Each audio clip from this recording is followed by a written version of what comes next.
Hi friends, आपका हमारे YouTube channel Hindi साहित्य अध्ययन में बहुत बहुत स्वागत है। दोस्तों, हम आधुनिक काल को देखते हैं, इसके महत्वपूर्ण कथन देख रहे हैं। आचार्य रामचंद्र शुक्ल के हिंदी साहित्य की जो पुस्तक है, हम उसके महत्वपूर्ण कथनों को देख रहे हैं। हमने रीतिकाल तक देख लिया है।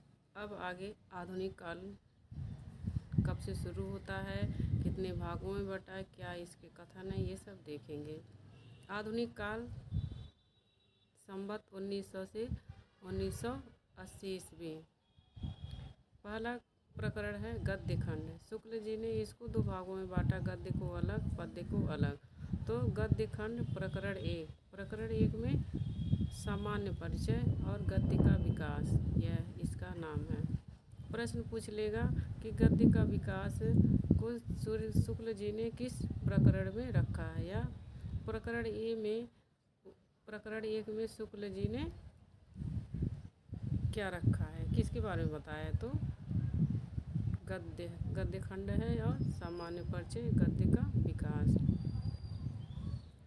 आधुनिक काल शुरू होने से पहले ही गद्य लिखा जा रहा था, लेकिन तो वह ब्रज भाषा में लिखा जाता है। इसमें सामान्य परिचय में शुक्ल जी यह बता रहे हैं कि गद्य लिखने की परंपरा कब से शुरू हुई।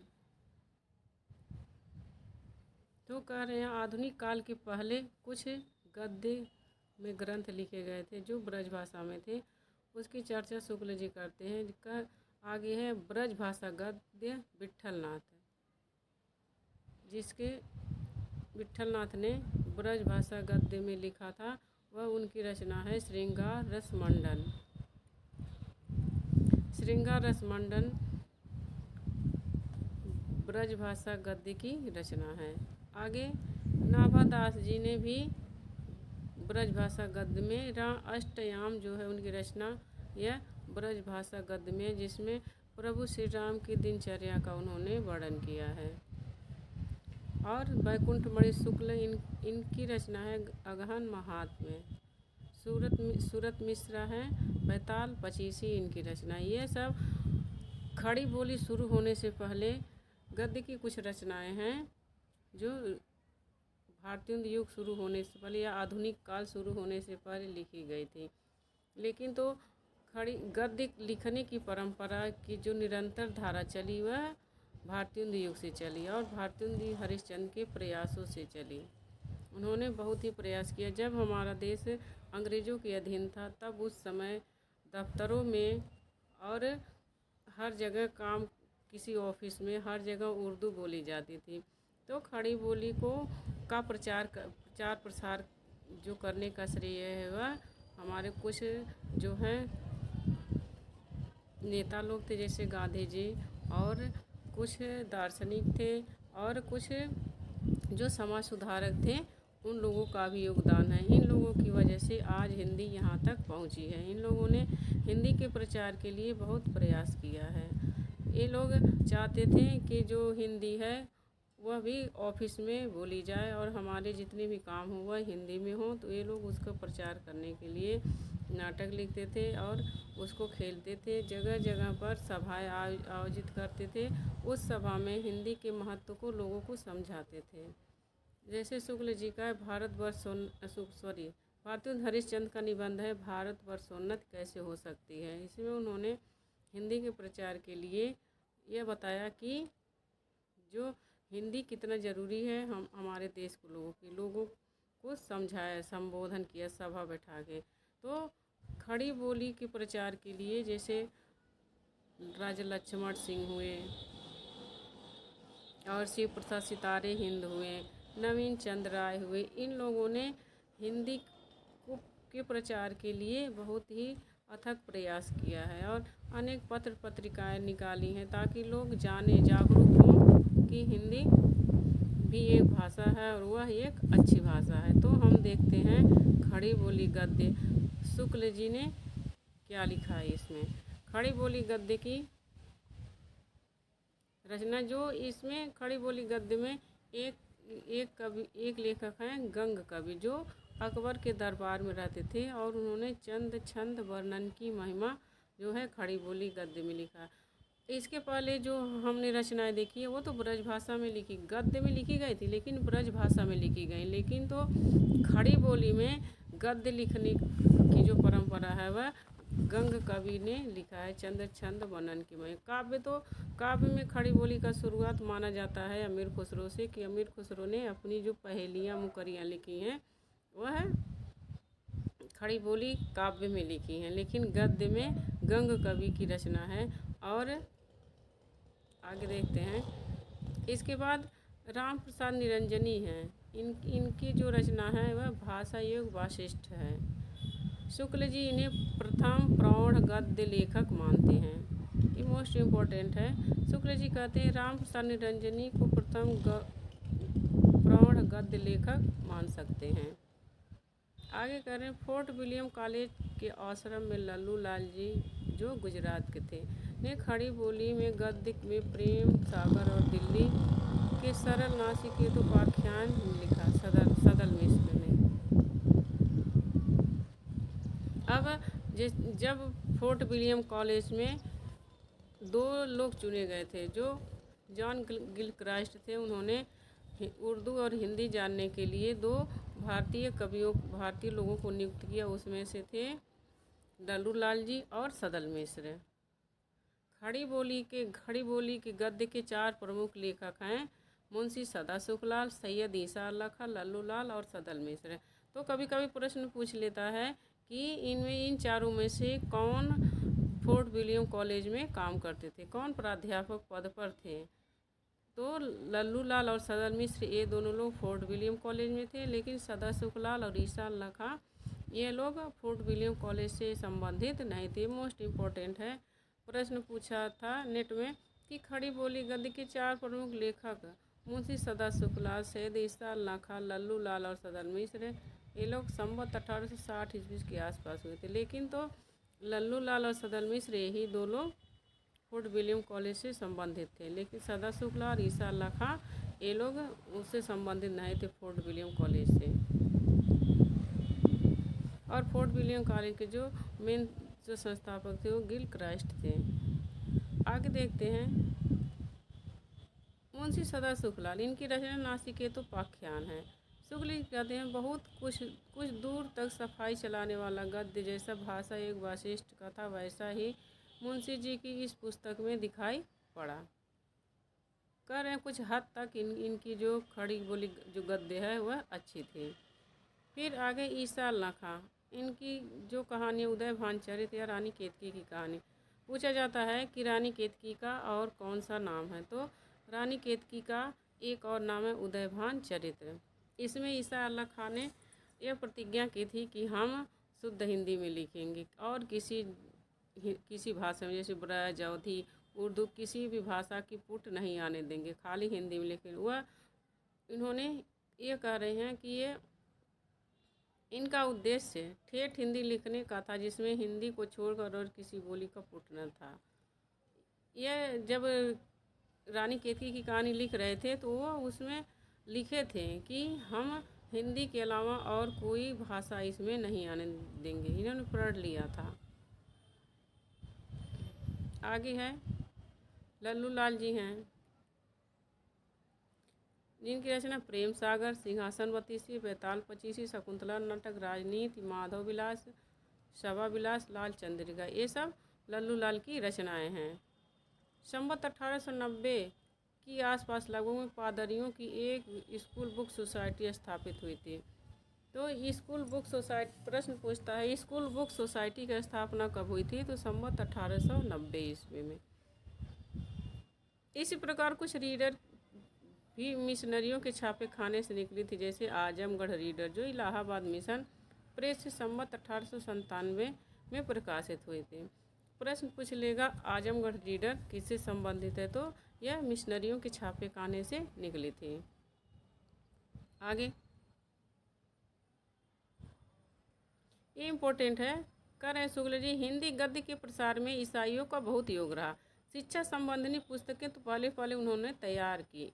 इन बात के लिए हिंदी प्रेमी उनके सदा कृतज्ञ रहे। जो ये ईसाई थे इन लोगों का उद्देश्य था, ये लोग सोचते थे कि हम यहाँ के लोगों की भाषा समझेंगे और इन्हीं की भाषा में हम अपने धर्म का प्रचार करेंगे। तो इससे उन्होंने हिंदी को बढ़ावा दिया था, जिसका लाभ हम हिंदी भाषी लोगों को भी मिला। आगे हैं, बंगाल में राजा राम मोहन राय उपनिषद और वेदांत का ब्रह्म ज्ञान लेकर उसका प्रचार करने खड़े हुए। संवत 1886 में उन्होंने बंगदूत नामक एक संवाद पत्र निकाला। बंगदूत उनकी पत्रिका है जिसको उन्होंने संवत 1886 में निकाला था। राजा मोहन राय का भी ये एक बहुत ही बड़े समाज सुधारक हैं, जिन्होंने सती प्रथा का विरोध करके इसको निषेध करने की रोकने की कोशिश की थी लॉर्ड विलियम बेंटिंक के द्वारा। तो ये हिंदी के प्रचार के लिए भी और बौद्ध धर्म और उपनिषद का प्रचार के लिए हिंदी में एक पत्र निकाले थे। नीचे मोस्ट इम्पोर्टेंट है, पंडित जुगल किशोर ने, जो कानपुर के रहने वाले थे, संवत 1883 में उदंत मार्तंड नामक एक संवाद पत्र कोलकाता से निकाला, जिसे हिंदी का पहला समाचार पत्र समझना चाहिए। यहाँ पर ध्यान देने योग्य बात यह है कि जो शुक्ल जी ने दिए हैं, काल दिए हैं, समय दिए और संबद्ध में दिए हैं। तो अगर जो आपको ईस्वी में निकालना है तो संबद्ध में थे 57 में 57 माइनस कर लेना है तो आपका सन निकल जाएगा। तो कह रहे हैं कि ईस्वी में अगर देखा जाता है तो उदंत मार्तंड जी वो 1826 ईस्वी में निकला था, लेकिन संबद्ध में 1883 दे रहे हैं शुक्ल जी। प्रश्न पूछता उदंत मार्तंड, ये बहुत ही महत्वपूर्ण है। जो उदंत मार्तंड है वो कोलकाता से निकला था और हिंदी का पहला समाचार पत्र था। आगे है प्रकरण 2, गद्य साहित्य का आविर्भाव। ये जितने भी प्रकरण हैं कि प्रकरण 2 में क्या है ये याद करना बहुत इम्पोर्टेंट है, क्योंकि प्रश्न पूछ लेता है कि प्रकरण 2 में किसका उल्लेख किया है शुक्ल जी ने। तो ये सारे प्रकरण याद कर डालिएगा। गद्य साहित्य का आविर्भाव प्रकरण 2। आगे है राजा शिव प्रसाद सितारे हिंद। इन्होंने इनकी पत्रिका क्या नाम था, बनारस अखबार। इन्होंने हिंदी के प्रचार करने के लिए ताकि सब लोग हिंदी को जाने, समझे, पढ़े लिखे, तो बहुत ही अच्छा काम किया था, प्रचार किया था। बनारस अखबार निकाला था। लेकिन बाद में इनके जो पत्रिकाएं हैं, जो ये बनारस अखबार पत्रिका, इसमें उर्दू के शब्द भी आने लगे। अब उस समय की जो भी कवि थे, समाज सुधारक थे, इन लोगों की मजबूरी थी, क्योंकि हमारा देश अंग्रेज़ों के अधीन था। तो अंग्रेज़ों से थोड़ा डर था कि सरकार कहीं डरने वाली बात भी है, डरना भी चाहिए, क्योंकि उस समय अंग्रेज़ों का शासन था। अगर जो लोग उसका खुल के विरोध कर दें तो उनकी जो पत्रिकाएं हैं वो चल भी नहीं पाती। तो जो भी थोड़ा बहुत जागरूकता फैल रही थी लोगों में, वह नहीं फैल पाती। इसीलिए भारतीय युग के कवियों को आप देखेंगे तो खुल के सरकार का विरोध नहीं कर पाए हैं, लेकिन द्विवेदी युग के कवियों ने सरकार का खुल के विरोध किया, क्योंकि उस समय जो अंग्रेजी शासन था उसकी नींव थोड़ी कमज़ोर हो गई थी। लेकिन तो जो भारतीय युग था उस समय जो अंग्रेजी शासन की नींव मजबूत थी, इसीलिए डर की वजह से ये लोग खुल के सरकार का विरोध नहीं कर पाते थे, किसी एक माध्यम से लोगों को जागरूक करते थे। तो कुछ इनकी भी मजबूरी रही होगी शिव प्रसाद सितारे हिंद की, कि इन्होंने बाद में उर्दू के शब्द भी निकालने लगे थे। आगे है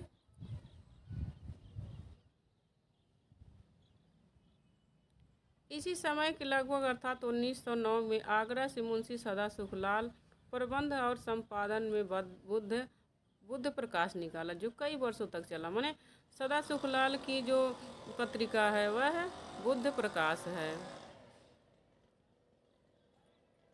आगे यहाँ पर शिव प्रसाद सितारे हिंद की कुछ रचनाएं दी हैं।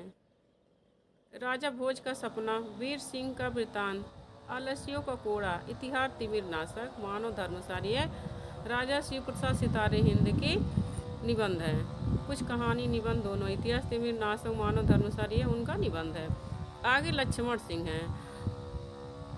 भारतीय युग के पहले के अगर जो कवियों में महत्व दिया जाएगा तो जो हिंदी क्षेत्र के थे वह राजा शिव प्रसाद सितारे हिंद और राजा लक्ष्मण सिंह, ये इन लोगों ने हिंदी के प्रचार के लिए बहुत योगदान दिया था। और पंजाब में एक नवीन चंद्र राय थे, वह पंजाब क्षेत्र के होते हुए भी हिंदी के प्रचार प्रसार में योगदान दिया। उस समय जब हमारे देश में हिंदी कमज़ोर थी, तब हमारा देश एक होकर के अलग अलग क्षेत्रों के लोग, अलग अलग भाषा के लोग भी हिंदी का प्रचार कर रहे थे। तो नवीन चंद्र राय का नाम हमें स्मरण रखना चाहिए, इन्हें भूलना नहीं चाहिए, क्योंकि ये पंजाब के होते हुए भी हिंदी के प्रचार के लिए इन्होंने योगदान दिया था। अब राजा लक्ष्मण सिंह के बारे में देखेंगे। इन्होंने संवत 1918 में प्रजा हितैषी नामक एक आगरा से पत्र निकाला और 1919 में अभिज्ञान शाकुंतलम, रघुवंश जैसे संस्कृत रचना का शुद्ध हिंदी में अनुवाद करके प्रकाशित किया। उस समय के जो कवि और लेखक थे वो लोग जो रचनाएं होती थी दूसरी भाषा की, उसका अनुवाद हिंदी में करते थे और लोगों को पढ़ पढ़ के सुनाते थे। तो मोस्ट इम्पोर्टेंट है कि राजा लक्ष्मण सिंह की जो पत्रिका है उसका क्या नाम था, प्रजा हितैषी। अब राजा लक्ष्मण सिंह हिंदी के बारे में क्या कहते हैं, ये कथन देखिए। कहते हैं, हमारे मत में हिंदी और उर्दू बोली दोनों न्यारी न्यारी है। हिंदी इस देश के हिंदू बोलते हैं और उर्दू यहाँ के मुसलमान और फारसी पढ़े हुए हिंदुओं भी की बोलचाल है। क्योंकि जो लोग नौकरी करते थे, जो सरकार से जिनको बात करनी थी, जो सरकार के संपर्क में रहते थे, उन लोगों को जो हिंदू थे उन्हें भी उर्दू सीखनी पड़ती थी, क्योंकि यह कार्यालयों में चलती थी। किसी भी ऑफिस में जाएंगे तो उर्दू बोलना लिखना रहेगा, इसलिए लोगों की मजबूरी थी कि उर्दू को पढ़ना। इसलिए भारतेंदु हरिश्चंद्र और राजा लक्ष्मण सिंह, शिव प्रसाद सितारे हिंद, पाल कृष्ण भट्ट, प्रताप नारायण मिश्र, इन लोगों ने लोगों को जागरूक करना शुरू किया कि आप हिंदी में बोलिए और ये हमारी हिंदी भाषा है, तो हमें उर्दू में ऑफिस में उर्दू में बात करने की ज़रूरत नहीं पड़ेगी। और इन लोगों की परिश्रम का ही फल है कि आज हिंदी हमारे देश की राष्ट्रभाषा है।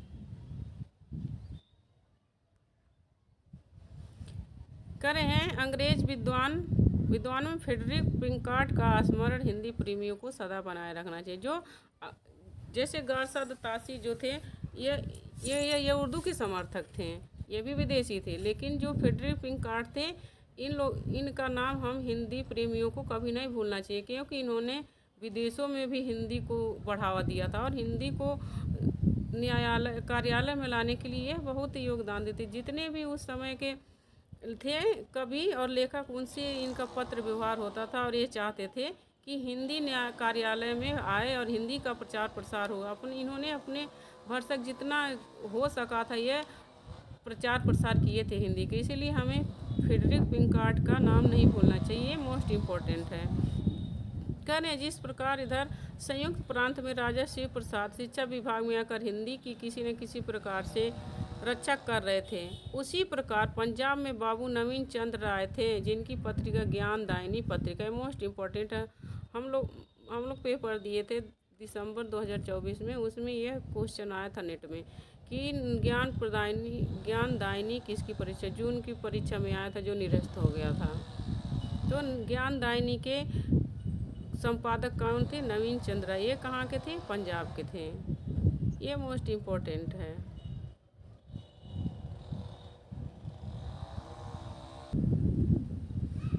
इसके पहले हम लोगों ने देखा कि आधुनिक काल कब से शुरू हुआ और आधुनिक काल के पहले के कौन कौन लोग थे जिन्होंने हिंदी को बढ़ाने के लिए योगदान दिया। अब यह है आधुनिक गद्य साहित्य। आधुनिक काल में दोनों धाराएं मिल जाएंगी। जैसे आधुनिक काल में हम गद्य को भी समझ सकते हैं और काव्य को भी समझ सकते हैं, लेकिन तो शुक्ल जी ने गद्य को अलग से लिखा है और काव्य को अलग से, इसीलिए आधुनिक गद्य साहित्य। परंपरा का परावर्तन, प्रथम उत्थान संवत 1925 से 1950 ईस्वी तक। जो आधुनिक गद्य साहित्य परंपरा का है उत्थान है वह संवत 1925 से 1950 ईस्वी तक है। इसमें सामान्य परिचय है कि गद्य कब से शुरू हुआ। भारतेंदु हरिश्चंद्र के समय की बात बता रहे हैं। कह रहे हैं, भारतेंदु हरिश्चंद्र का प्रभाव भाषा और साहित्य दोनों पर बड़ा गहरा पड़ा। उन्होंने जिस प्रकार गद्य की भाषा को परिमार्जित करके उसे बहुत चलता, मधुर और स्वच्छ रूप दिया, इस प्रकार हिंदी साहित्य को नए मार्ग पर लाके खड़ा कर दिया। कह रहे हैं कि जो भारतेंदु हरिश्चंद्र हैं, उन्होंने हिंदी के प्रचार प्रसार करने के लिए गद्य और खड़ी बोली दोनों को महत्व दिए। गद्य में अनेक तरह की नई विधाएं आधुनिक काल में भारतीय युग से ही शुरू हुई थी। नाटक लिखना, जीवनी, यात्रा साहित्य, आत्मकथा, ये सब कहते हैं कि नई विधाओं का शुरुआत जो है वह भारतेंदु युग से होता है और भारतेंदु हरिश्चंद्र ने इसकी शुरुआत की थी। हमें हरिश्चंद्र के जो इन्होंने हरिश्चंद्र जी ने जो हिंदी के लोगों के लिए और हिंदी भाषा के लिए काम किया है, वह हमारा हिंदी साहित्य सदा इनका ऋणी रहेगा, कभी भूलेगा नहीं। कि जो इन्होंने योगदान दिया था कि हम उनके योगदान को भूल जाएं, क्योंकि इन्हें क्या हिंदी नए जागरण का अग्रदूत कहा जाता है, जनक कहा जाता है, नए जागरण या पुनर्जागरण के पितामह कहे जाते हैं ये। आगे देखते हैं, इससे भी बड़ा काम उन्होंने यह किया कि साहित्य को नई मार्ग पर दिखाया और उससे वह शिक्षित जनता के साहचर्य में ले आए। साहित्य में अनेक नई नई विधाएं शुरू की ताकि सब लोग रचना करें और जानें। कह रहे हैं, मुंशी सदा सुखलाल की भाषा साध होते हुए पंडिताओपन लिए थे। लल्लू लाल में ब्रज भाषापन और सदल मिश्र में पूर्वीपन। ये मोस्ट इम्पोर्टेंट है, प्रश्न पूछ लेता है कि जैसे लल्लू लाल की भाषा में किस भाषा की प्रधानता थी, या सदल मिश्र की भाषा में किस बोली की प्रधानता थी। तो इनकी भाषा में पूर्वीपन था और लल्लू लाल की भाषा में ब्रज भाषापन था। आगे पंडित प्रताप नारायण मिश्र के बारे में कह रहे हैं, इनकी प्रकृति विनोदशील थी, माने हंसी मजाक के मिजाज वाले थे। कह रहे हैं उनकी भाषा बहुत ही स्वच्छ गति से बोलचाल की चपलता और भाव भंगी लिए चलती थी। आगे कह रहे हैं,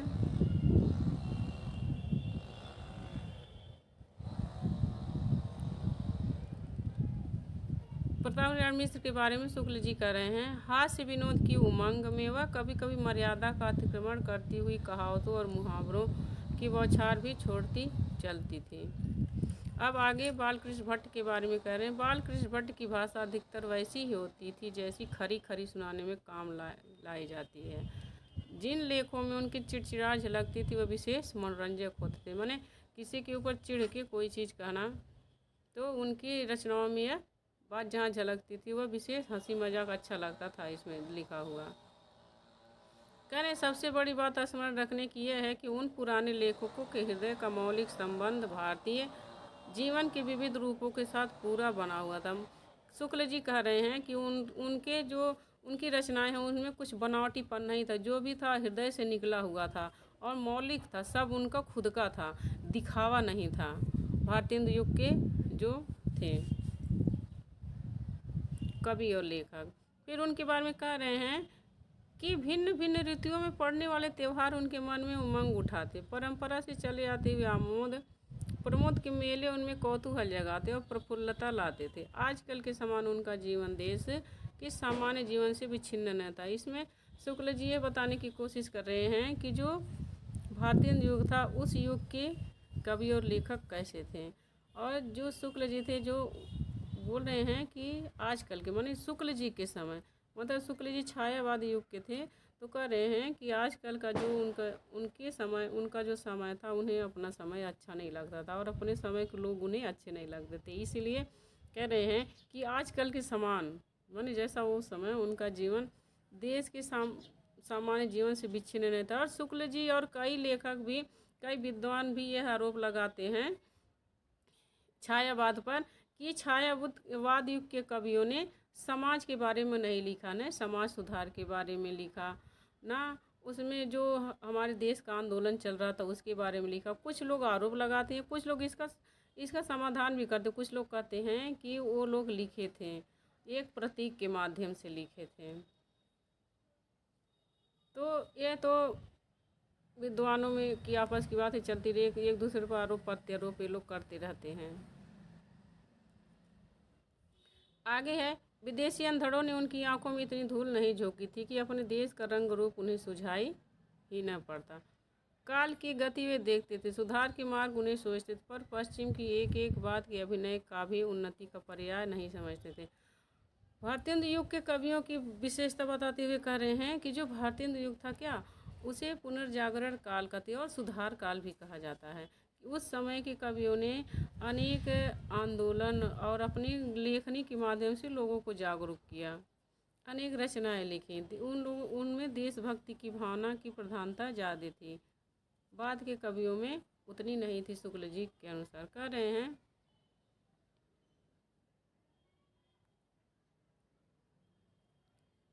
प्राचीन और नवीन किसान के स्थल पर खड़े होकर वो दोनों इस प्रकार मिलाना चाहते थे कि नवीन प्राचीन का परिवर्तित रूप प्रतीत ना हो, के ऊपर लेपेटी हुई वस्तु। कर रहे हैं जो नए और पुराने में वे क्या सामंजस्य लाना चाहते थे, ताकि देखने में पता न चले कि जो नया है वह प्राचीन के ऊपर उसका रूप परिवर्तित बदला हुआ रूप है या ऊपर से लपेटी हुई वस्तु है। ये मोस्ट इम्पोर्टेंट है। कह रहे हैं विलक्षण बात यह है कि आधुनिक गद्य की परंपरा का परावर्तन नाटकों से हुआ। माने शुक्ल जी ये बता रहे हैं कि जो गद्य परंपरा लिखने की परंपरा शुरू हुई वह नाटकों से शुरू हुई। फिर कह रहे हैं खेद के साथ कहना पड़ा कि भारतेंदु के समय में धूमधाम से चली हुई नाटकों की वह परंपरा आगे चलकर शिथिल पड़ गई। माने जो द्विवेदी युग था उसमें नाटक उतनी मात्रा में नहीं लिखे गए, लेकिन जयशंकर प्रसाद के समय में नाटक भरपूर मात्रा में लिखे गए छायावादी युग में। अब आगे है भारतेंदु युग की प्रमुख पत्र पत्रिकाएं। जो पत्रिकाएं हैं मोस्ट इम्पोर्टेंट है, ये पत्रिकाएं पेपर में आती हैं। अल्मोड़ा अखबार, इसके संपादक पंडित सदानंद सलवास थे। हिंदी दीप्ति प्रकाश, ये कोलकाता से निकलती थी, कार्तिक प्रसाद खत्री थे। मोस्ट इम्पोर्टेंट ये है बिहार बंधु, केशव राम भट्ट, ये पेपर में आया हुआ है। बिहार बंधु केशव राम भट्ट। सदादर्श दिल्ली से, ये मोस्ट इम्पोर्टेंट भारत तोताराम अलीगढ़ से निकलता था। भारत मित्र इम्पोर्टेंट है कोलकाता से। बालकृष्ण भट्ट हिंदी प्रदीप प्रयागराज, ये इम्पोर्टेंट है। सुधानिधि सदानंद मिश्र, ये इम्पोर्टेंट है। आनंद कादम्बिनी बद्रीनारायण चौधरी प्रेमघन की पत्रिका है। ब्राह्मण कानपुर से निकलती थी, प्रताप नारायण मिश्र की पत्रिका है। सदाचार मार्तंड, ये लालचंद शास्त्री की। राधाचरण गोस्वामी भारतेंदु पत्रिका वृंदावन से राधेश्याम गोस्वामी निकालते थे। शुभचिंतक जबलपुर से सीताराम, ये इम्पोर्टेंट है। हिंदुस्तान इंग्लैंड 1940 राजा रामपाल सिंह, ये दैनिक समाचार पत्र है।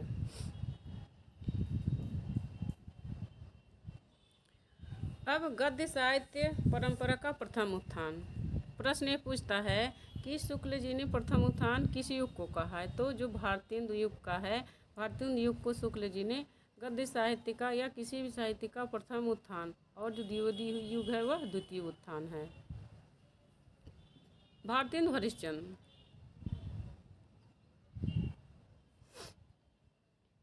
भारतेंदु हरिश्चंद्र की प्रमुख पत्रिकाएं कवि वचन सुधा, हरिश्चंद्र चंद्रिका।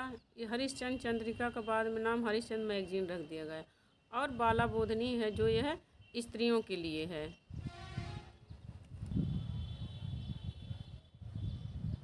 कह रहे हैं उन्होंने कालचक्र लेख में नामक अपनी पुस्तक में, कालचक्र नाम की अपनी पुस्तक में नोट किया कि हिंदी नई चाल में ढली।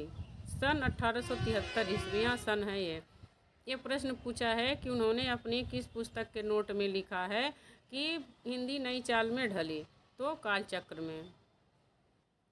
भारत के प्रेम में मतवाले देश हित की चिंता में व्यग्र भारतेंदु हरिश्चंद्र जी सरकार की कुदृष्टि हो गई थी। उसके कारण बहुत कुछ राजाशाही समझे जाते थे। इसमें कह रहे हैं शुक्ल जी कह रहे हैं कि जो देश प्रेम के मतवाले, जिनके अंदर रोम रोम में देश का प्रेम भरा हुआ और देश के हित के लिए, लोगों के लिए कुछ न कुछ करना चाहते हैं, तो मैं बताई थी कि जैसे ये लोग खुल के सरकार का विरोध नहीं कर पाते थे, तो कह रहे हैं सरकार की इनकी कुदृष्टि पड़ गई थी। और इनकी एक पत्रिका है वह हरिश्चंद्र मैगजीन, इसको सरकार ने रोक लगा दी थी। तो कह रहे हैं इसका बहुत कुछ कारण राजा शिव प्रसाद सितारे हिंद को समझा जाता है।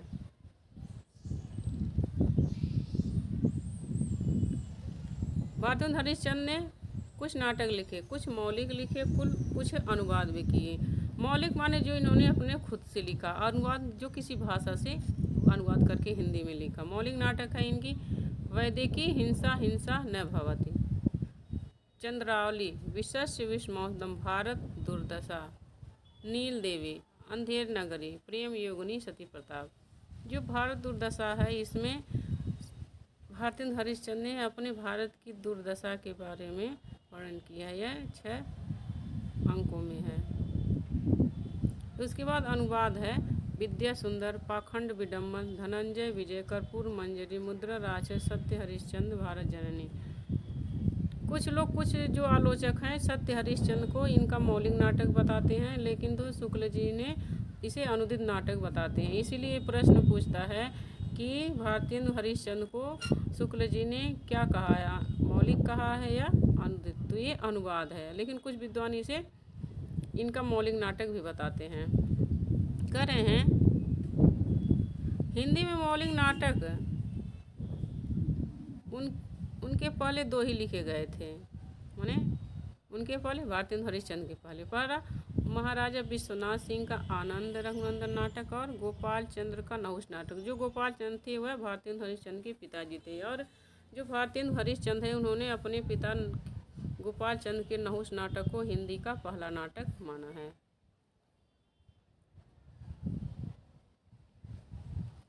आगे प्रताप नारायण मिश्र हैं। इनके प्रमुख निबंध हैं बुरी कलत्ता बेने, कनातन के डोल बांधे, समझदार की मौत है, बात, मनोयोग, वृद्ध, भाव आदि सब निबंध हैं। इनके नाटक हैं कलि कौतुक रूपक, भारत दुर्दशा, गो संकट नाटक, काली प्रभाव। आगे करें कलि कौतुक रूपक में पाखंडियों और दुराचारियों का चित्र खींचकर उनसे सावधान रहने का संकेत किया गया। प्रश्न पूछ लेगा कि कलि कौतुक की विषय वस्तु क्या है। तो कलि कौतुक की विषय वस्तु है पाखंड और दुराचारियों का यथार्थ चित्रण इन्होंने किया है। आगे है बालकृष्ण भट्ट। इनका प्रमुख नाटक है कलिराज की सभा, रेल का विकट खेल, बाल विवाह नाटक, चंद्रसेन नाटक। अब आगे कह रहे हैं पंडित प्रताप नारायण मिश्र। और ये मोस्ट इम्पोर्टेंट है, प्रश्न पूछता है कि हिंदी का एडिशन किसे कहते हैं, हिंदी का स्टील किसे कहते हैं। तो पंडित प्रताप नारायण मिश्र और बालकृष्ण भट्ट ने हिंदी गद्य साहित्य में वही काम किया जो अंग्रेजी गद्य साहित्य में एडिशन और स्टील ने किया। अतः यह हिंदी साहित्य के एडिशन और स्टील हैं। तो प्रश्न पूछ लेता है कि शुक्ल जी ने हिंदी साहित्य का स्टील किसे कहा। तो बालकृष्ण भट्ट। स्टील बालकृष्ण भट्ट को कहा है और एडिशन प्रताप नारायण मिश्र को कहा है। यह मोस्ट इम्पोर्टेंट है, पेपर में आते हैं। अगर जो आप पेपर देंगे तो आपको वैसे ही पता चल जाएगा कि कौन कौन से इम्पोर्टेंट कथन हैं। उन्होंने माइकल मधुसूदन दत्त के पद्मावती शर्मिष्ठा नामक वंग भाषा के 2 नाटक के अनुवाद किए बालकृष्ण भट्ट ने।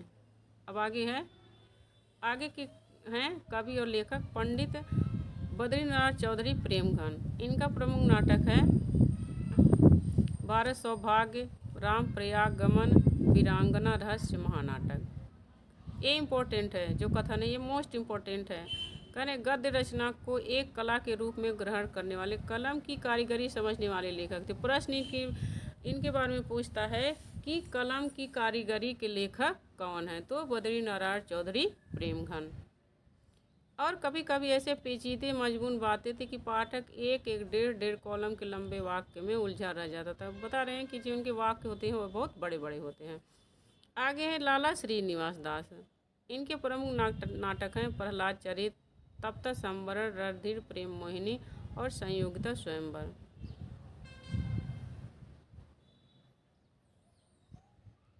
आगे है इसमें सब चीज़ों के बारे में बताया जा रहा है, उपन्यास, नाटक, निबंध, क्योंकि इसमें गद्य साहित्य परंपरा का प्रवर्तन, गद्य की अनेक विधाएं हैं, तो सारी विधाओं के बारे में बताया जा रहा है। कहा जा रहा है हिंदी का पहला उपन्यास परीक्षा गुरु इन्हीं का लिखा हुआ है, लाला श्रीनिवास दास का।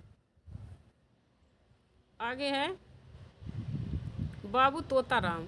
उन्होंने भाषा संवर्धनी नामक एक सभा स्थापित की। भाषा संवर्धनी सभा के संस्थापक कौन थे? बाबू तोताराम। इम्पोर्टेंट। पंडित राधाचरण गोस्वामी। इनके प्रमुख नाटक हैं सुदामा नाटक, सती चंद्रावली, अमर सिंह राठौर, तन मन धन गोसाई जी के अर्पण। उपन्यास है बिरजा, जावित्री, मृण्मयी। ये सब भारतेंदु युग के जितने भी कवि और नाटक हैं उनकी ये सब रचनाएं हैं जो इम्पोर्टेंट हैं परीक्षा की दृष्टि से।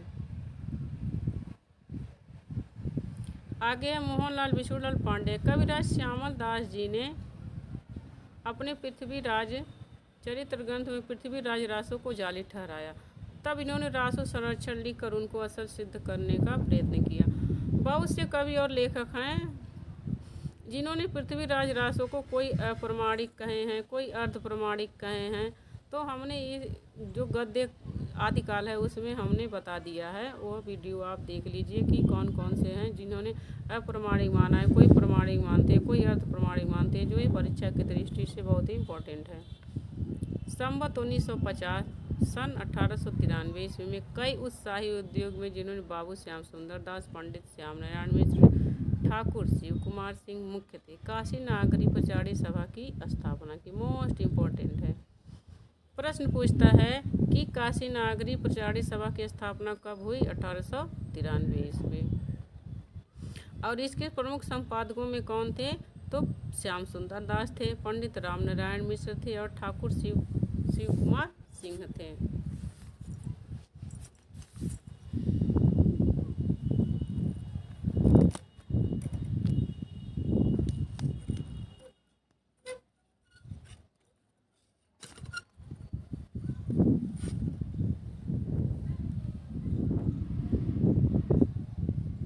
प्रकरण 3 मोस्ट इम्पोर्टेंट प्रकरण को आप जरूर याद करें ना। प्रकरण 3 में गद्य साहित्य का प्रसार और द्वितीय उत्थान।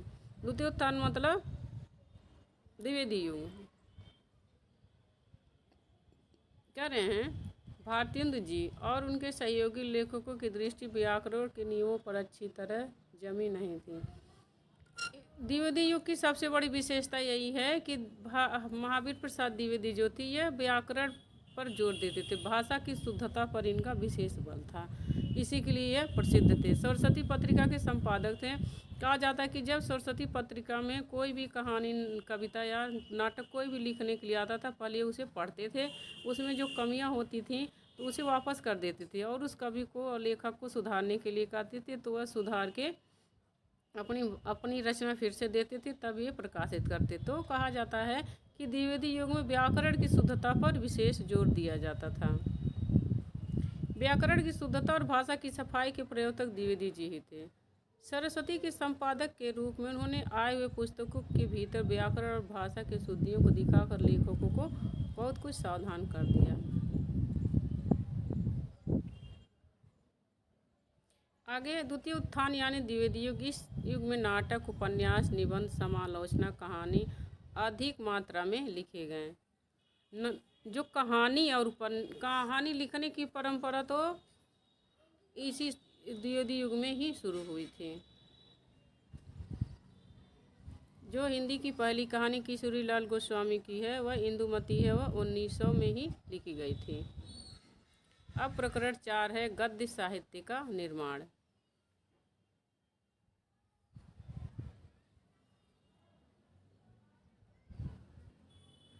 बंग भाषा के अनुवाद की बंग भाषा में जो द्विजेंद्र लाल राय थे, उन्होंने उस पार, शाहजहां, दुर्गादास, ताराबाई आदि नाटक बंग भाषा से हिंदी में अनुवाद किया था। संस्कृत के नाटकों के अनुवाद के लिए राय बहादुर लाल, सीताराम बीए सदा आदर के साथ स्मरण किए जाएंगे। मैंने इन्होंने संस्कृत के जो नाटक थे, जैसे बबूद का नाटक हो गया और शूद्रक का नाटक, तो उस संस्कृत के नाटकों को हिंदी में इसका अनुवाद करके इन्होंने लिखा है। आगे कुछ इनके नाटक बता रहे हैं कि किन किन नाटकों को उन्होंने लिखा था। तो नागानंद, मृच्छकटिक, महावीर चरित्र, उत्तम रामचरित, मालती माधव, मालकाग्निमित्रम, इन नाटकों का उन्होंने हिंदी में अनुवाद किया था संस्कृत से।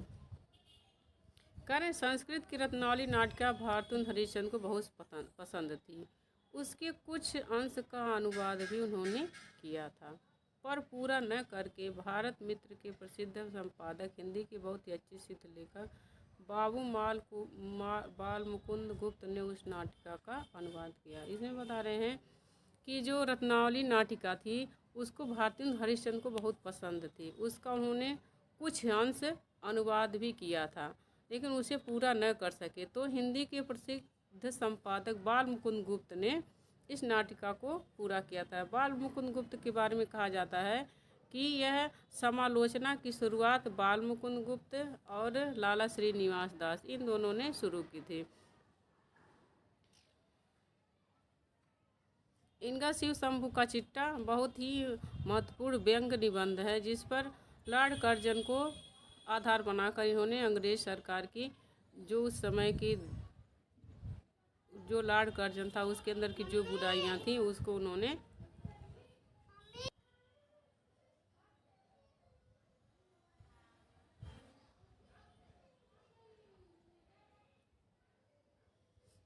आगे है किशोरी लाल गोस्वामी। इनके जो नाटक हैं चौपट चपेट हैं और मयंक मंजरी हैं। आगे है अयोध्या सिंहोपाध्याय हरिऔध का रुक्मणी पर प्रद्युम्न विजय व्यायोग, ये नाटक हैं। ज्वाला प्रसाद मिश्र का सीता वनवास, इसमें भवभूत के उत्तम रामचरित की कुछ झलक थी।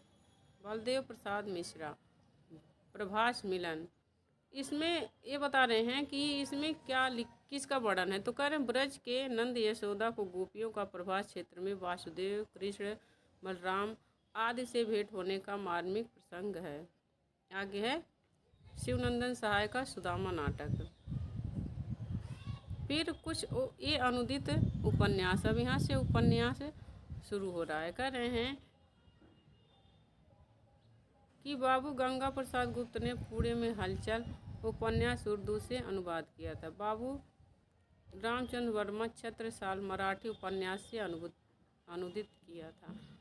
बंकिम चंद्र, रमेश चंद्र दत्त, चांदी शरण सिंह, शरद बाबू कर चंद इत्यादि बंग भाषा के प्रसिद्ध उपन्यासकार हैं। ये लोग जो बंग भाषा हैं उसके प्रमुख उपन्यासकार हैं।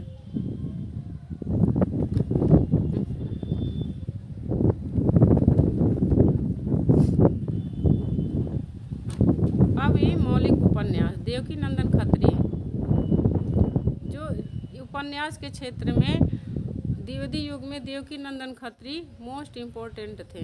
कह रहे हैं हिंदी साहित्य के इतिहास में बाबू देवकी नंदन का नाम स्मरण इस बात के लिए सदा बना रहेगा कि जितने पाठक इन्होंने उत्पन्न किए उतने और किसी ग्रंथकार ने नहीं।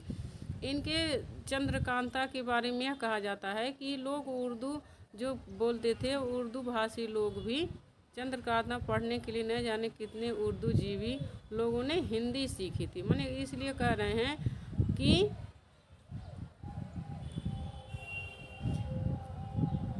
जितने पाठक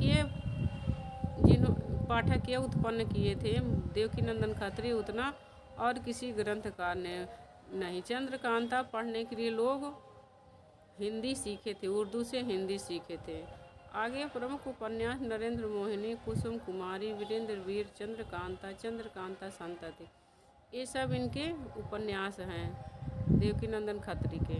चंद्रकांता और चंद्रकांता संतति ये इनके मोस्ट इम्पोर्टेंट हैं। चंद्रकांता और चंद्रकांता संतति ये देवकी नंदन खत्री के मोस्ट इम्पोर्टेंट उपन्यास हैं। आगे है किशोरी लाल गोस्वामी, साहित्य की दृष्टि से हिंदी का पहला उपन्यासकार कहना चाहिए।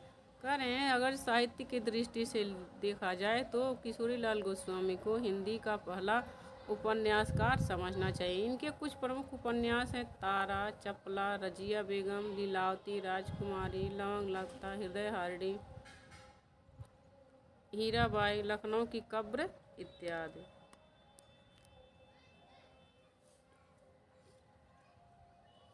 अब राजा राम मेहता जो प्रमुख उपन्यास, लज्जा राम मेहता, यहाँ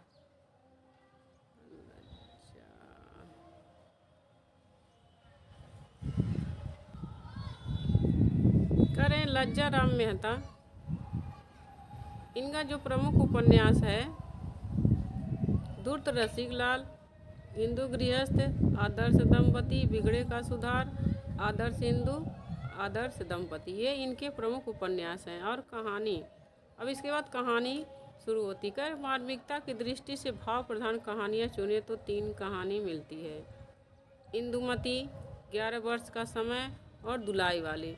शुक्ल जी इन लोगों को भावात्मक कहानी की श्रेणी में रखें। प्रश्न पूछता है कि कौन सी कहानी को शुक्ल जी ने भावात्मक श्रेणी में रखा था। तो ये इंदुमती और अपनी खुद की कहानी, 11 वर्ष का समय जो शुक्ल जी की कहानी है, और दुलाई वाली, यह 11 वर्ष का सॉरी ये तीनों कहानियाँ मार्मिक कहानी है। जो दुलाई वाली बंग महिला की कहानी है।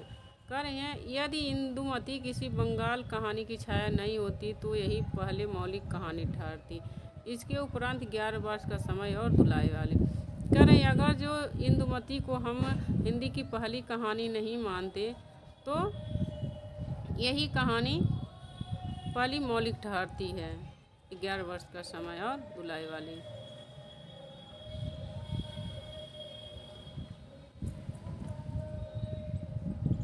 आगे ये मोस्ट इम्पोर्टेंट है, पेपर में पूछा था कि जयशंकर प्रसाद की ग्राम कहानी किस पत्रिका में छपी थी।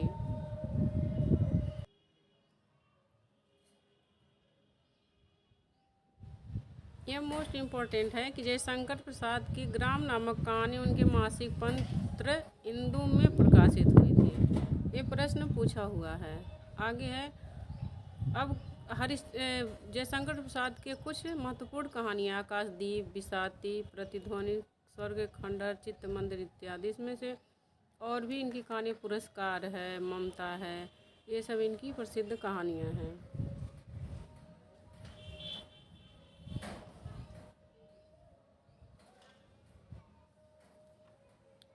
आगे राजा राधिका रमण प्रसाद सिंह, इनकी एक अत्यंत भावुकतापूर्ण कहानी कानों में कंगना संवत 1970 ईस्वी में इंदु में प्रकाशित हुई थी। भी इम्पोर्टेंट है, पूछा जाता है कानों में कंगना कहानी किस पत्रिका में संपादित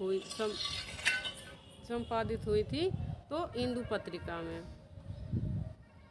ये मोस्ट इम्पोर्टेंट है, चंद्रधर शर्मा गुलेरी, इनकी अद्वितीय कहानी उसने कहा था सन 1915 ईस्वी में सरस्वती पत्रिका में संपादित हुई थी। चंद्रधर शर्मा गुलेरी ने केवल 3 कहानियाँ लिखी थी और वह इन्हीं अपनी 3 ही मात्र कहानियों से इतना प्रसिद्ध हो गए कि हिंदी जगत आज इन्हें याद करता है, इनकी कहानियों के लिए जानता है। मात्र 3 कहानी। तो जो इनकी कहानी है उसने कहा था,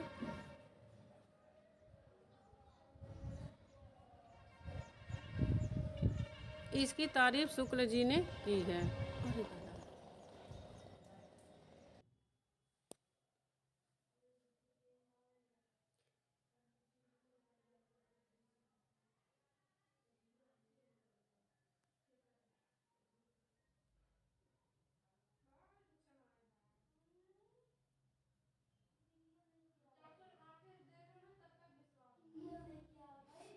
आगे है चंद्रधर शर्मा गुलेरी की अद्वितीय कहानी उसने कहा था 1915 में सरस्वती पत्रिका में प्रकाशित हुई।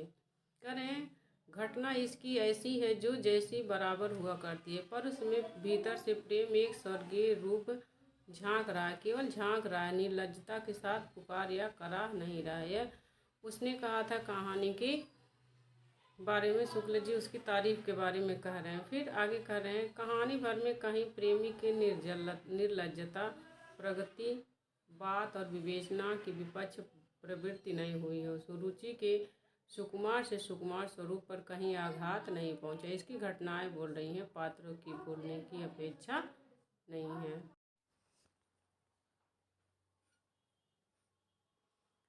आगे हम देखते हैं चंद्रधर शर्मा गुलेरी की जो कहानी है उसने कहा था, उसको देखते हैं कि उसके बारे में शुक्ल जी क्या कहते हैं। शुक्ल जी कह रहे हैं कहानी भर में कहीं भी प्रेमी की निर्लज्जता, प्रगल्भता, वेदना की विभत्स विवृत्ति नहीं हुई। सुरुचि से के सुकुमार स्वरूप पर भी कहीं आघात नहीं पहुंची है।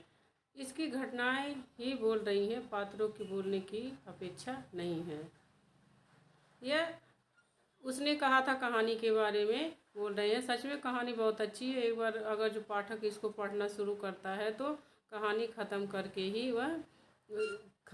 ही उठता है, क्योंकि इतनी अच्छी कहानी है। कह रहे हैं कि माने इसमें निर्लज्जता नहीं है कि कोई पढ़ न पाए। आगे है महावीर प्रसाद द्विवेदी के बारे में, कवि और कविता प्रतिभा, ये इनके निबंध हैं। आगे महत्वपूर्ण है, द्विवेदी जी के लेख या निबंध विचारात्मक श्रेणी में आएंगे। शुक्ल जी कह रहे हैं कि जो महावीर प्रसाद द्विवेदी के निबंध है वह उनकी लिखने की शैली जो है वह विचारात्मक है, विचारात्मक निबंध लिखते थे। आगे है माधव प्रसाद मिश्र, कह रहे यह बड़े तेजस्वी सनातन धर्म समर्थक, भारतीय संस्कृति की रक्षा की सतत अभिलाषी विद्वान थे। ये मोस्ट इम्पोर्टेंट कथन है माधव प्रसाद मिश्र के बारे में। आगे है बाल मुकुंद गुप्त, कह रहे हैं कि बंगवासी के संपादक भारत मित्र के महान संपादक बन गए। यह बता रहे हैं शुक्ल जी इनके बारे में, बाल मुकुंद गुप्त के बारे में, कि जो यह बंगवासी पत्रिका उसके संपादक थे और भारत मित्र के भी संपादक थे। कह रहे हैं इन्होंने आत्मा राम के नाम से द्विवेदी जी की कुछ प्रयोग की आलोचना की थी।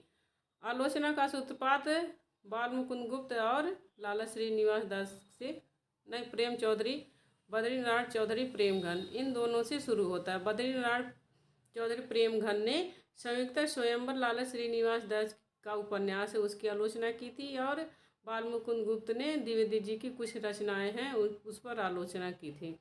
फिर आगे है, ये मोस्ट इम्पोर्टेंट है, इनका जो निबंध है शिव शंभू का चिट्ठा, इनका प्रसिद्ध आलोचनात्मक निबंध है। शिव शंभू का चिट्ठा जो है बाल मुकुंद गुप्त का बहुत ही प्रसिद्ध निबंध है। इसमें लॉर्ड कर्जन को केंद्र में रखकर इन्होंने ब्रिटिश सरकार की आलोचना की। बहुत ही अच्छा निबंध है, अंग्रेजों के शासन के बारे में और लॉर्ड कर्जन के बारे में इन्होंने लिखा है। उसमें ये अपने आप को शिव शंभू नाम से संबोधित करते हैं। आगे है पंडित गोविंद नारायण मिश्र, ये मोस्ट इम्पोर्टेंट है, पेपर में आया हुआ है, कि गद्य के संबंध में इनकी धारणा प्राचीनों के गद्य काव्य की सी थी। लिखते समय बाण और दंडी इनके ध्यान में रहा करती थी। मोस्ट इम्पोर्टेंट है, पेपर में आया हुआ है। कह रहे हैं कि जो प्रश्न पूछा था कि किस विद्वान के लिखते समय ध्यान में हमेशा बाण और दंडी ध्यान में रहा करते हैं, यह प्रश्न पूछा था, तो गोविंद नारायण मिश्र। आगे है बाबू श्याम सुंदर दास जी, ये मोस्ट इम्पोर्टेंट है क्योंकि इन्होंने काशी नागरी जो प्रचारी सभा की स्थापना हुई थी उसमें ये भी थे। हिंदी कोविद रत्नमाला, भाषा विज्ञान, हिंदी भाषा साहित्य तथा साहित्य आलोचना आदि इनकी रचनाएं हैं, यह श्याम सुंदर जी की हैं। चंद्रधर शर्मा गुलेरी, समालोचक पत्र के संपादक, ये भी मोस्ट इम्पोर्टेंट है। और इनके जो निबंध हैं वह हैं, इन्होंने 3 ही निबंध लिखा है, कछुआ धर्म, मारिस मोहि कुठाव, इनके निबंध हैं। आगे है अध्यापक पूर्ण सिंह, यह भाव प्रधान लेखक निबंध के लेखक थे। आचरण की सभ्यता, मजदूरी एवं प्रेम, सच्ची वीरता, कन्यादान आदि इनके निबंध हैं। इसमें से सबसे इनका जो महत्वपूर्ण निबंध है वह मजदूरी और प्रेम है। इसमें उन्होंने कई खंडों में इसे विभाजित करके लिखा है कि प्रेम सबको करना चाहिए एक दूसरे से, और जो मजदूरी करते हैं वो लोग कैसे प्रेम अपने परिवार से, बकरियों से जो आसपास के हैं वो प्राकृतिक रूप से जुड़े रहते हैं, ये सब उन्होंने लिखा है। लेकिन तो जो अध्यापक पूर्ण सिंह हैं ये मोस्ट इम्पोर्टेंट है कि क्या ये भाव प्रधान निबंध लिखते हैं, तो इनकी यह विशेषता है इनके निबंध की कि ये भाव प्रधान निबंध लिखते। प्रश्न पूछ लेता है कि अध्यापक पूर्ण सिंह किस श्रेणी के निबंध लिखते थे, तो भाव प्रधान। आगे बाबू गुलाब राय, करें कर्तव्य संबंधी रोग, निदान और चिकित्सा, समाज और कर्तव्य पालन, फिर निराशा क्यों और कुरूपता, यह इनके निबंध हैं बाबू गुलाब राय का। अब आगे की जो विधा है वह समालोचना है। समालोचना मतलब किसी की बुराई करना नहीं होता है, बल्कि किसी कवि के या लेखक के किसी की भी रचना के गुण और दोषों के दोनों को देखना। तो कह रहे हैं बद्रीनारायण चौधरी प्रेमघन, आनंद कादम्बिनी, ये पत्रिका है इनकी। लाला श्रीनिवास दास, संगीता स्वयंवर, इसकी इन्होंने आलोचना की थी। कह रहे हैं महावीर प्रसाद द्विवेदी, विक्रम देव चरित्र चर्चा, नैसा चरित्र चर्चा, कालिदास की निरंकुशता, ये सब इनके क्या हैं, आलोचनात्मक निबंध हैं द्विवेदी जी की। आगे है मिश्र बंधु विनोद, इतिवृत्त संग्रह, इसे शुक्ल जी इतिवृत्त संग्रह कहते हैं। जिसे जो है इतिहास की श्रेणी में नहीं रखते हैं। मिश्र बंधु और ग्रियर्सन, शिव प्रसाद सितारे, इन तीनों का जो हिंदी साहित्य का इतिहास है इसे शुक्ल जी इतिवृत्त संग्रह में रखते हैं। और इनका है हिंदी नवरत्न, ये इनका निबंध है। आगे है प्रकरण 5, गद्य साहित्य की वर्तमान गति तृतीय उत्थान। मतलब वर्तमान स्थिति छायावाद, क्योंकि जो शुक्ल जी थे वो छायावाद युग के थे। तो शुक्ल जी इसमें अपने समय के गद्य के बारे में लिख रहे हैं कि उस समय कैसे गद्य लिखा जाता था, कौन कौन से लेखक हैं और क्या महत्वपूर्ण उस समय की रचनाएं थी। तो मोस्ट इम्पोर्टेंट है कि प्रकरण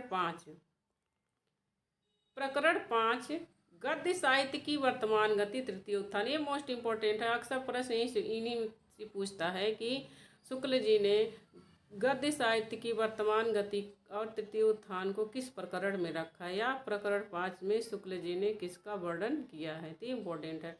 अब सामान्य परिचय में बताते हैं उपन्यास और कहानी। उस समय की कहानी, कहानीकार कौन थे, कैसी कहानियाँ लिखी जाती थी।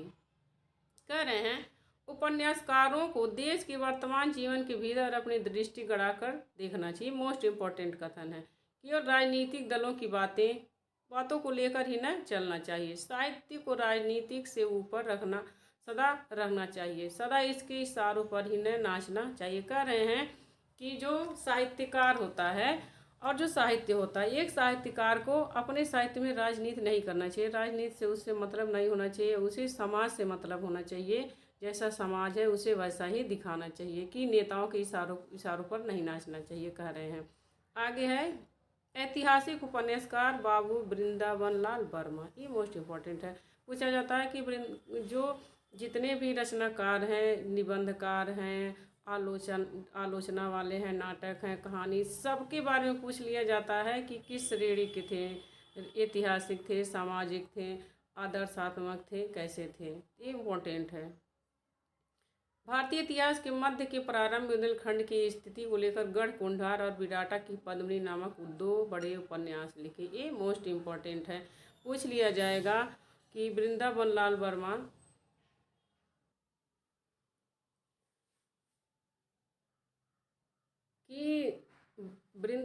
वर्मा ने गढ़ कुंडार और विराटा की पद्मिनी के उपन्यास जो लिखे हैं उसकी कथा वस्तु क्या है, तो बुंदेलखंड है।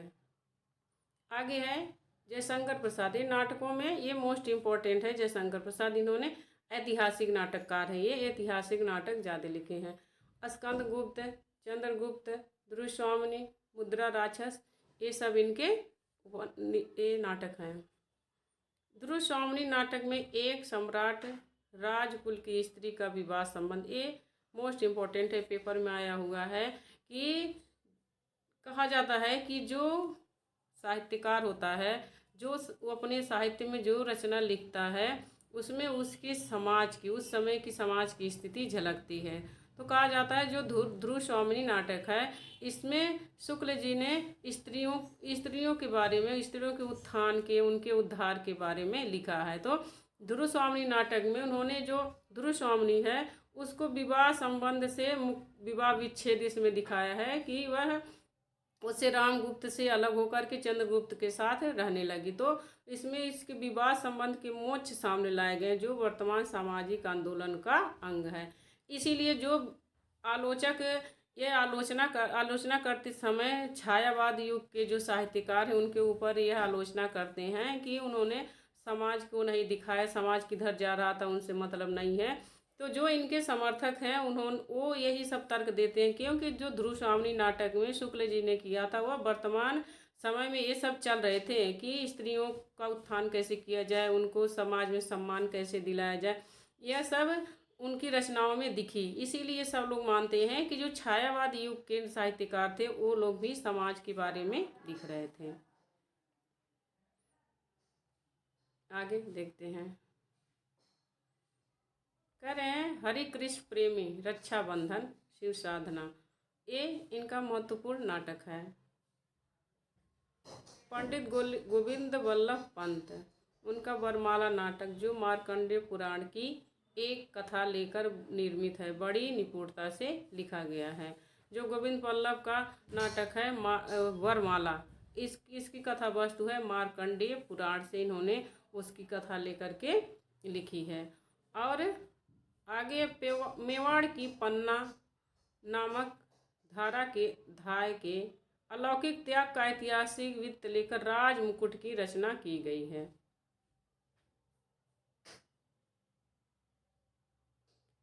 कह रहे हैं कि जो राज मुकुट की कथा वस्तु है वह मेवाड़ की पन्ना धाय के को आधार बनाकर उसने जो त्याग किया था, अपने बेटे चंदन का बलिदान दे दिया था अपने राजकुमार को बचाने के लिए, कुंवर उदय सिंह को, उसके बारे में ये राज मुकुट में। आगे है अंगूर की बेटी मध्य के दुष्परिणाम दिखाने वाला सामाजिक नाटक है। ये सब इनके नाटक की कथा वस्तु है। आगे लक्ष्मी नारायण मिश्र, मुक्ति का रहस्य, सिंदूर की होली, राक्षस का मंदिर, आधी रात। इनका मोस्ट इम्पोर्टेंट है ये रचना सिंदूर की होली, क्योंकि ये नेट के सिलेबस में है, इसलिए ये और इम्पोर्टेंट हो जाती, क्योंकि ये किसी परीक्षा के सिलेबस में है। तो सिंदूर की होली, जिसमें इन्होंने विधवा के विवाह को दोबारा करने के लिए, पुनर्विवाह के लिए इन्होंने उसमें प्रोत्साहित किया है। उदय शंकर भट्ट, तक्षशिला, राका, मानसी, सिंध पतन, विक्रमादित्य, विश्वामित्र, सागर, विजय, मत्स्यगंधा, अम्बा, ये सब इनके उदय शंकर भट्ट के नाटक हैं। अब एकांकी इनकी है राजपूत की हार, 10 मिनट, स्ट्राइक, लक्ष्मी का स्वागत, सबसे बड़ा आदमी, दिन तथा 10,000। ये इनकी एकांकी है। लक्ष्मी का स्वागत इनका मोस्ट इम्पोर्टेंट है, और राजपूत की हार। आगे है समालोचना, कविता की दुनिया ही निराली है, उसकी प्रकृति या सट्टा न तो प्रत्येक जगत का कोई अंग है न अनुकृति। यह आलोचना के बारे में कह रहे हैं। आगे है अब इम्पोर्टेंट है, अभिव्यंजनावाद के प्रवर्तक इटली के क्रोचे हैं। जो क्रोचे हैं वह अभिव्यंजनावाद के प्रवर्तक हैं। मैं एक वीडियो और लाऊंगी जिनमें इन सारे जो विदेशी जो है पाश्चात्य काव्यशास्त्री वो किस संप्रदाय से संबंधित है, उसमें ये सब मैं लाऊंगी कौन किस संप्रदाय का प्रवर्तक है। आगे है अब तुम्हें पता, आगे है अभिव्यंजनावाद को वाग वैचित्र्यवाद ही कह सकते हैं, और इसे अपना यहाँ का पुराना वक्रोक्तिवाद का विलायती उत्थान मान सकते हैं। मोस्ट इम्पोर्टेंट कथन है। आगे एक खास ढंग का फक्कड़पन और मतवालापन वायरन और शैली में दिखाई पड़ा। दोस्तों अब यहीं पर हमारा हिंदी गद्य साहित्य का जो परावर्तन है वो ख़त्म होता है। अब हम आगे नेक्स्ट वीडियो में काव्यधारा, पुरानी काव्यधारा जो काव्य खंड है उसको लेके आएंगे, जिसमें शुक्ल जी ने महत्वपूर्ण कवियों के बारे में क्या कहा है, जो कौन महत्वपूर्ण कवि हैं उनके बारे में हमारा अगला वीडियो होगा काव्य खंड। मिलते हैं नेक्स्ट वीडियो में, तब तक के लिए नमस्कार। अगर जो कुछ कमी आपको लगे तो आप बताइए, कमेंट करिए, हम उसे सुधारने की कोशिश करेंगे। और अगर वीडियो अच्छा लगे तो लाइक करिए, ताकि हमें एक मोटिवेशन मिले कि हाँ हमने अच्छा किया है। और चैनल को सब्सक्राइब करिए ताकि हमारी वीडियो का नोटिफिकेशन आप तक पहुंचता रहे। मिलते हैं नेक्स्ट वीडियो में, तब तक के लिए